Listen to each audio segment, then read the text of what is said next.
ആലപ്പുഴ രക്ഷാപ്രവർത്തന കേസിൽ എം.ആർ. അജിത് കുമാറിനെതിരായ റിപ്പോർട്ട് മടക്കി DGP. പ്രത്യേക അന്വേഷണ സംഘം സമർപ്പിച്ച റിപ്പോർട്ടാണ് മടക്കി അയച്ചത്.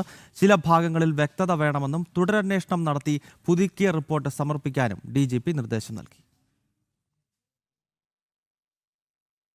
ആലപ്പുഴയിൽ രക്ഷാപ്രവർത്തനത്തിന്റെ പേരിൽ മുൻ മുഖ്യമന്ത്രിയും പ്രതിപക്ഷ നേതാവുമായ പിണറായി വിജയന്റെ ഗൺമാന്മാർ യൂത്ത് കോൺഗ്രസ് പ്രവർത്തകരെ മർദ്ദിച്ച കേസിൽ പ്രത്യേക അന്വേഷണ സംഘം സമർപ്പിച്ച റിപ്പോർട്ടാണ് DGP മടക്കി അയച്ചത്. റിപ്പോർട്ടിലെ ചില ഭാഗങ്ങളിൽ വ്യക്തത വേണമെന്നാണ് അന്വേഷണ ഉദ്യോഗസ്ഥർക്ക് DGP നൽകിയിരിക്കുന്ന നിർദ്ദേശം. വ്യക്തത വേണ്ട ഭാഗങ്ങൾ ചൂണ്ടിക്കാട്ടിയാണ് വിശദീകരണം ആവശ്യപ്പെട്ടിരിക്കുന്നത്.